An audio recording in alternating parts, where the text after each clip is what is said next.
Hi. I tried to record my system sound with my default sound recorder in Windows 11. But I could not, as there is no system sound record option in the app. So, today we are going to learn how to record system sound in Windows 10 and 11 with built-in app. First, come to Run by pressing Windows and R, type mmsys.cpl. Enter. Come to Recording tab. Right-click on any white space and make sure that both the options are ticked. Now, come to Stereo Mix. Right-click and enable. And make sure that this is shown as the default device. Now, again come to the recorder.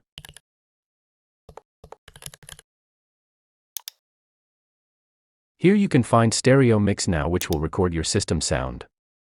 If I start record,